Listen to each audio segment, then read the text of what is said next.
Hello and welcome to Chapter 2.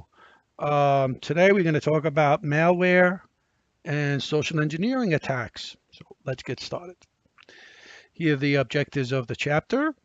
We'll cover everything that you need to know about viruses, Trojan horses, you name it, and how to be on the watch for social engineering, phishings, and things like that.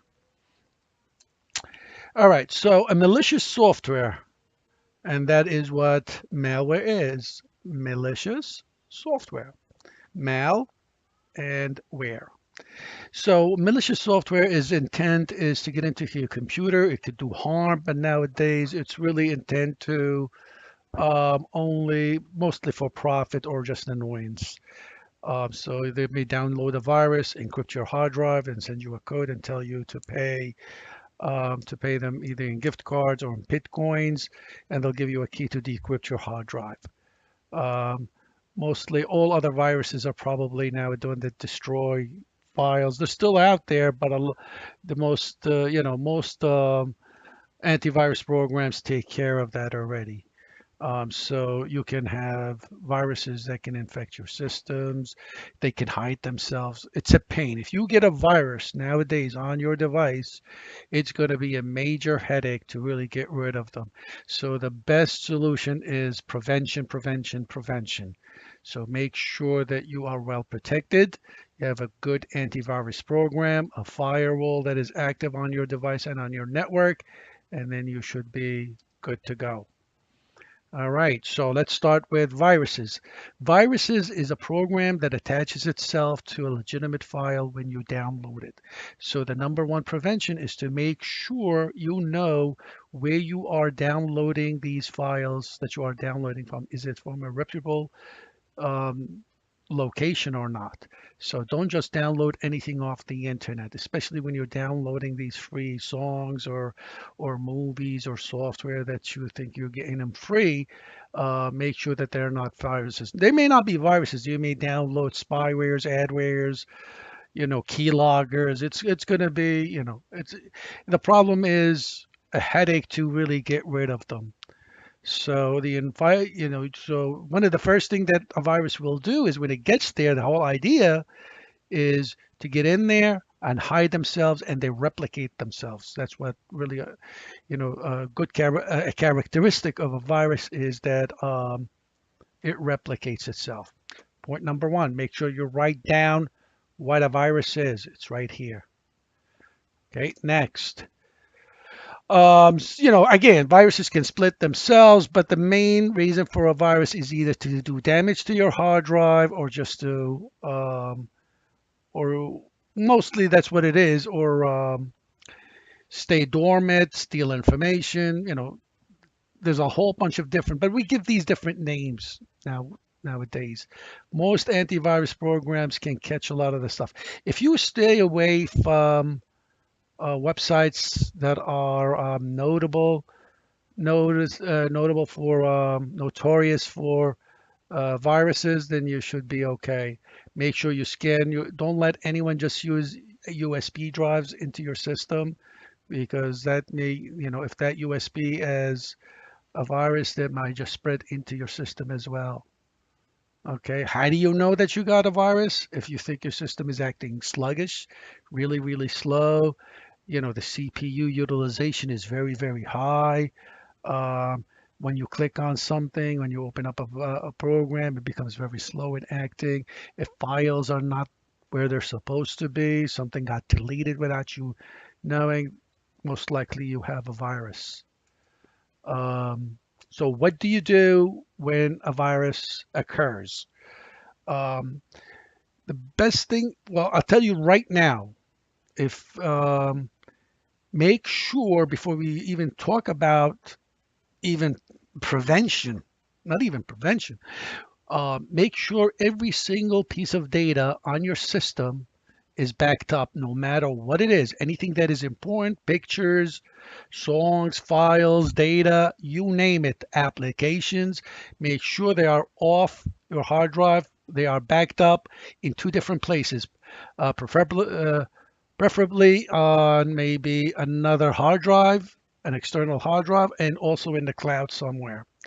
So that if anything goes wrong, you can immediately just delete everything, reformat, and just re-image the hard drive. If you can create an image, which Windows 7, Windows 8, and Windows 10 allows you to do, just take a big snap, take a snap picture of your hard drive and just we can image it. It takes maybe a half to an hour to put everything back together.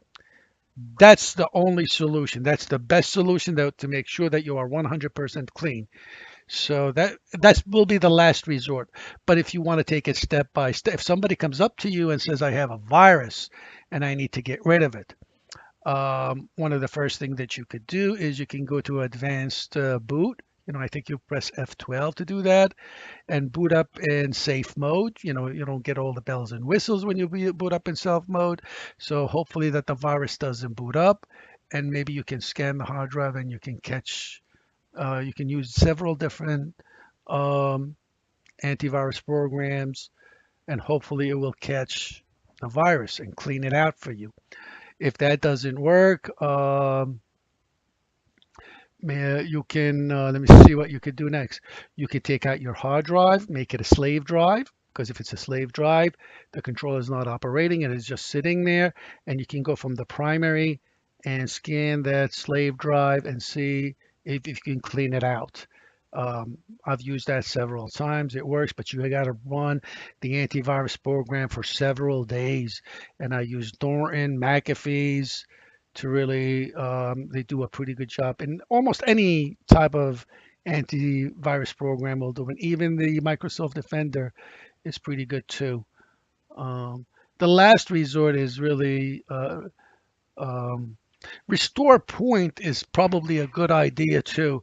So what I like you to do, if you think your system is operating in perfect conditions, no viruses, you know that there is no problems whatsoever, create a restore point so that if anything goes wrong after that point, you can always go back. It will erase everything that is been installed, including viruses, and you're back to where you started from.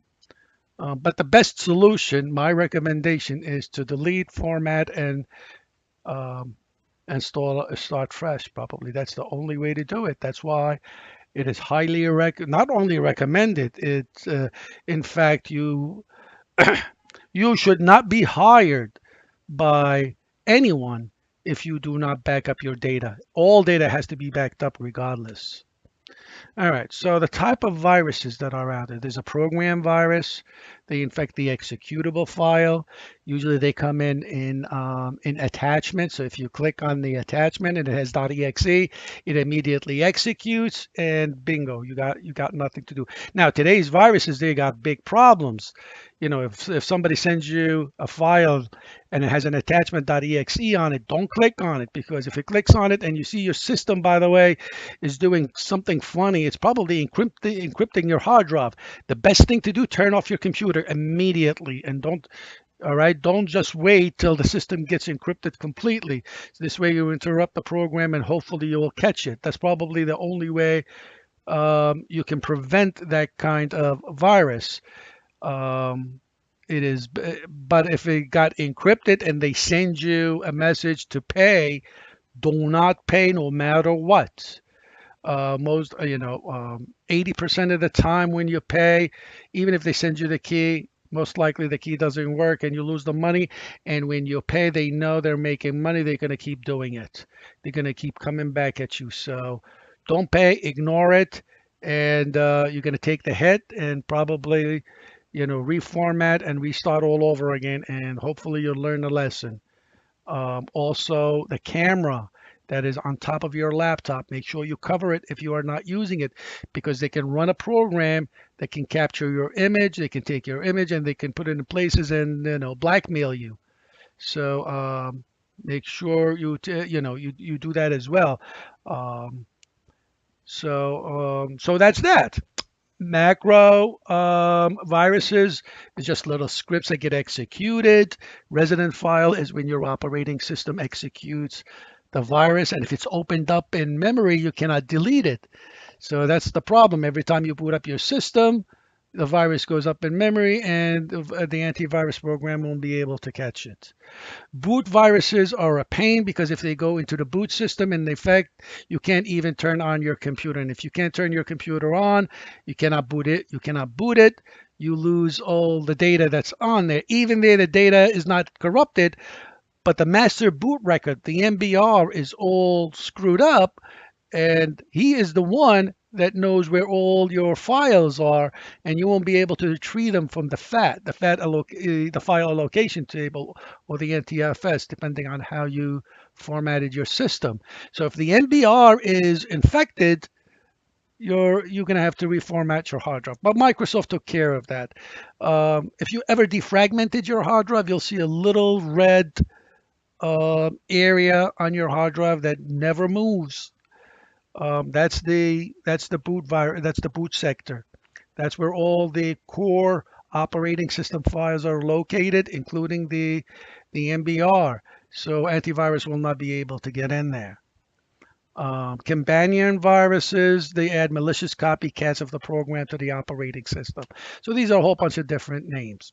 All right, here's another point I want you to write. What is a worm? A worm is really a virus, but it propagates itself from one system to another without, if you are on a network and you downloaded or you got some sort of a worm, it's going to immediately go from one device to another without the intervention of the user. So you're really infecting a whole bunch of devices, and that's going to be a huge headache for an administrator to take care of. Starts to delete files, and it may start stealing data, corrupting applications, and it's going to be a mess, and it's going to cost the company a lot of money, and it's going to take time to clean up and quarantine all the devices that you think that are, they are having problems. All right, another point, Trojan horses. Trojan is a program that sits on the system. So please write down that point right here. That goes sits dormant, doesn't do anything, and it waits for an action to happen, an event or a time, and it starts to start spreading either the viruses or to start to create chaos after a certain amount of time has elapsed. So you could have had a virus sitting on your computer for 6 months to a year to 2 years, and you think your computer is fine. After a year or two, your device starts to acting funny, and you're wondering what the hell is going on. You never downloaded anything. Where did you get this virus from? It's probably you got it a few months ago because you had a Trojan horse sitting on your computer without you knowing. That's why it's important to scan your system every once in a while to make sure it's clean. Windows 10 automatically does that with Windows Defender.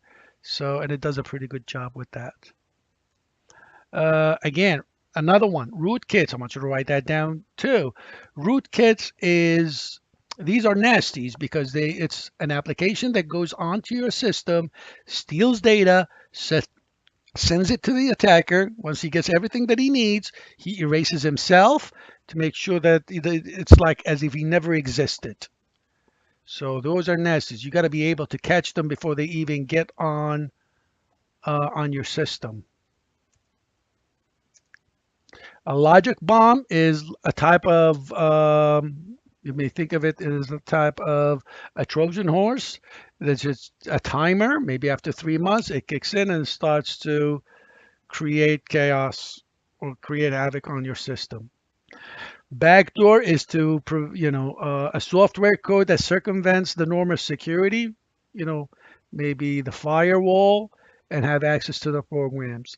Almost every system, including your iPhones, have backdoors just in case somebody, so this way nobody can really hold the system hostage. They create a backdoor, those vendors, to make sure they can get back into the system and get rid of any viruses or any types of malicious software that's been placed on the system.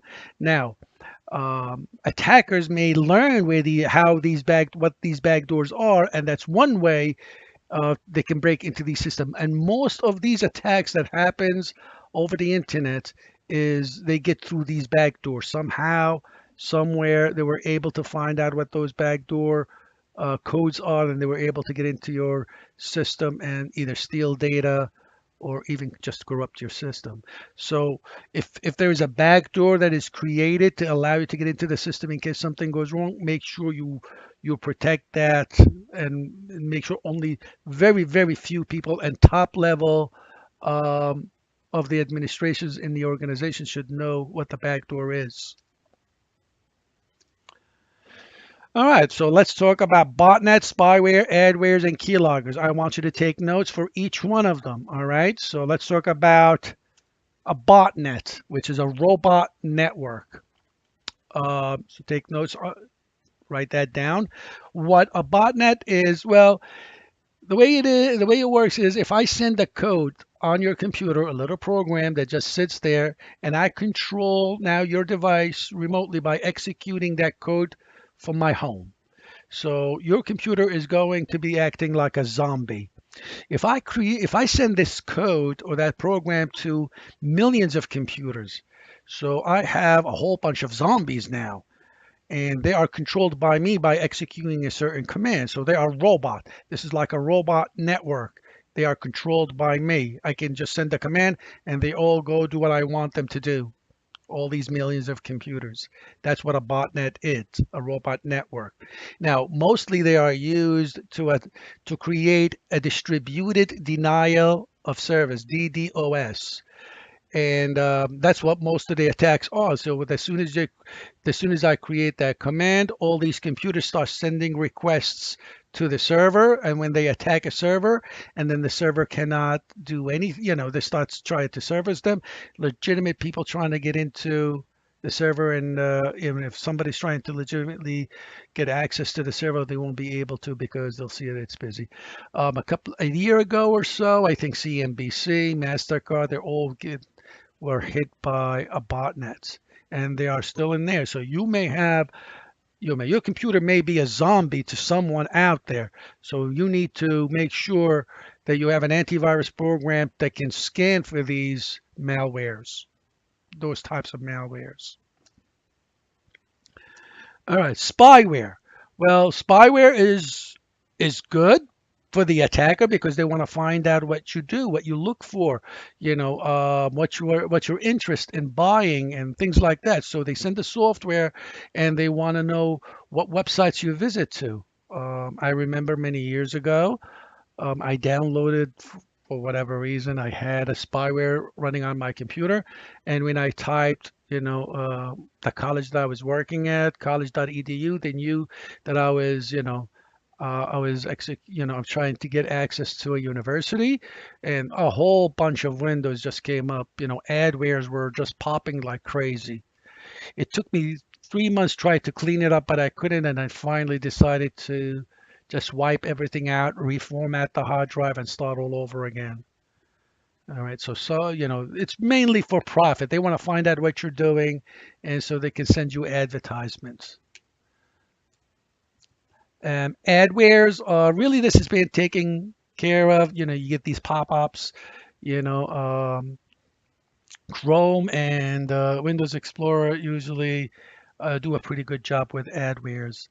You do not want pop-ups to come up on the screen every time. Sometimes a website may need to enable pop-ups, and you'll get a little window that comes up that says, do you want the pop-up to do you want the pop-up to be enabled so that the website can continue? And then, depending on which website you go to, you can enable that if you want. But typically, adware is taken care of. You don't have to worry about that as much. Keyloggers. Keyloggers are very important. Now, keyloggers, they could be software and they could be hardware. If it's a hardware, they go back on the desktop, but in the back of your desktop, they just put the piece of hardware where you put your keyboard is, and then they plug the keyboard into that piece of hardware. Everything that you type will be automatically, before it's even encrypted, all the keys that you are pressing, they can capture. So they'll know your usernames, passwords, everything that you actually type, emails that you send, all in clear text. How often do you go back in the PC to see if there's a keylogger in there? Now, even worse, it could be a software. It could be a software sitting on your computer. You can't see it. It can capture everything that you are typing and even sending it to users, the attacker.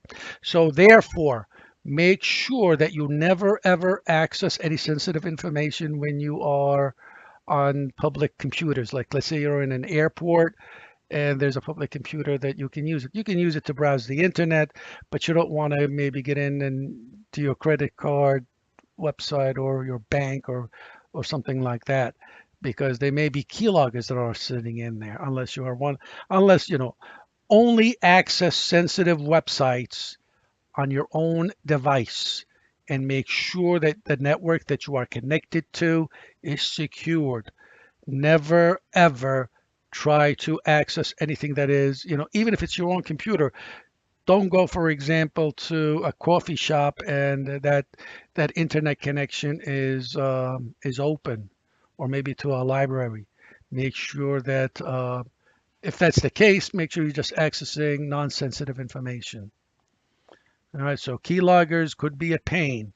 Be very careful on which computer. Not only that, watch out for what we call surface shoulder surfing. So people are watching what you're actually typing, right? So look around. Even if you're in the library, make sure that there are no cameras and trying to see when you or somebody is looking or well to see what kind of what keys that you are pressing. He's the hardware keyword logger that I'm talking about. All right. So make sure that you write the definition of what the key loggers are and their purpose and how to avoid them as well. All right, now let's get into social engineering. Social engineering is to be able to gather information from someone, or it could be naive that has no clue what's going on, or scaring them to take information, maybe account numbers, passwords, emails, whatever it is, to take that information and then use it later on to either create credit cards or get into your bank statements or whatever it is that they're trying to do, or use your email for spam. So the best thing to prevent social engineering is awareness. So please write that down. How do you mitigate social engineering attacks? Is by awareness. You need to know. Never ever believe anything that you hear on the internet. If you ever get an email telling you that we're going to pay you $5,000 or I'm going to buy your car, I'm going to give you full money for the car, don't believe it. Anything that looks good, most likely it's not true. And it is not true. Nobody's going to give you anything free. And it's not only you. It could be everybody in your family needs to know that because they can talk to your little brother or sister or your grandmother and ask information about you and use that information to go in and call into your company and say, my name is John Doe and I live here and here. And I just started the company and blah, blah, blah, blah. And here's my address. And it could be someone else they gathered that information from, and I want to reset my password.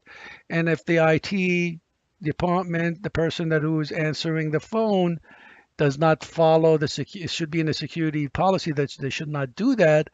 They may reset the password for you and give it to you, right? So that be type of engineering, type of social engineering, or could be phishing. Phishing is a type of an email. They send you an email, or they send you, for example, many years ago, I had an email that came to me and says, "Oh, you bought a $2,000 flat TV, and if you did not, if you don't pay for it, we're going to send you." We're gonna send you to a collection agency. Please click here to verify your account. And if I did go click, I'm in trouble. But the eBay logo was perfect. Everything looked great. So what I usually do, even if you are a little suspicious, never ever click on a link when you get that in an email. You close it if you're worried, and you go and you type ebay.com and you go into account and find out. That's what I did, and I noticed that there's absolutely nothing. So I just ignore it. My wife one time got an email saying, "Oh, the IRS, you owe the IRS several $1,000s. Please give us a call." What they wanted her to do is to call them. They'll ask for her name, so social security number, or all that personal information, and most likely they'll tell her, everything's wonderful, don't worry about it. But they got everything that they wanted, right? But it's a scare tactic. If you don't call, we're going to call the FBI on you or something. She called me. We're scared. I told her, don't worry about it. The IRS will never ever call you. Usually they'll send you letters and you have to respond to letters. All right. So make sure they are aware. Tell them to be suspicious about every single email that they get, no matter how nice or how wonderful or how easy it is. Just ignore them. The best thing to do is to ignore. Do not respond, because if you respond with anything, they get you. They'll start using different techniques to grab you in. Just ignore. Okay? Um, so so that's that. Somebody can impersonate to be someone else, just like I said. They steal it, they can call my kid, get all the information that they want about me, who I am, what's my birthday, what's my name, what do I work for, blah blah blah. And my little kid, maybe he doesn't know, he has no clue. He gives out all that information. The attacker let's say he calls in the school and he gives them my information to reset my password, and he gets into my system, right? So that could easily be done. So make sure everybody is aware. Never ever to give out information to anyone, no matter what, about somebody else at least, or about themselves, of course. So write down what the definition of phishing is. Sending an email claiming to be from a legitimate source. All right. Never respond again. Close it and go to the website yourself. You type the website yourself if you are not sure. All right. These are different types of whaling, going after the big fish, or fishing for voice phishing. That doesn't really happen as much. Um, Spam email, well, we know all about spam. The only thing that I really want to make sure that you know about spam, although our service providers take care of that, is if you feel there's any spam mail that you're getting that you don't want, make sure you flag it as a spam. Could help, mitigate the spam filtering. It can filter a lot of garbage off the internet. But otherwise, usually that's usually taken care of. Hoaxes, again, my brother wanted to sell his car. As soon as he put it on Craigslist, within hours, less than an hour, somebody called him and says, "I'm going to give you the full amount for the car, and in addition, they're going to pay him an additional $700." And he called me and I says, "Listen, it sounds suspicious. The guy is from Massachusetts, and he doesn't want to see the car. So why would he want to pay you? It sounds ridiculous. So be very careful." He says, "Oh, no, he just wants to send me the money on PayPal." I told him, "Listen, if he sends the money, if he's that stupid and he wants to send you the money and you get it and make sure it's clear, give him the car. What the hell?" A couple of hours later, I called him and he says, "Oh, no, the guy is a crook." He says, "Oh, I sent you the email, but PayPal, took the money and didn't, I sent the money, but you did not receive it," or some crap like that. "And now I want you to give me my money back, or I'll call the FBI," or that kind of crap. And then my brother just, hung up on him. You got to be very careful. If an old lady, if this happened to an old person that is naive and doesn't know what's going on, they may get scared and they may do something, like, if they're not aware. Over $2 billion are lost that way. All they need to do is just catch one person. Dumpster diving, write that down, because that also comes on the Security Plus certification. Dumpster diving, if you go into the garbage can of an organization and just gather letters, heads, names, addresses, badges, and you can use that information to call in, right? Tailgating, if you're not allowed to go in through a door, so you can wait for somebody to scan and to the door open and you just follow them, right? That's why you want to create what we call a man trap. All right, so The last thing that I really wanted you to do before the end of the chapter is type shoulder surfing. It could be a camera or somebody watching what you're typing, because I want you to know that every time you're trying to access typing a username and a password, make sure you know your surrounding. Look around. You know, it's okay to be paranoid. So this way, you are well protected. So that's the last point that I want you to write down. All right, so that's chapter two. Take all the points, write them down on a Microsoft Word that I've discussed, and upload it in week two. And so until then, until I see you, chapter three, week three, good luck.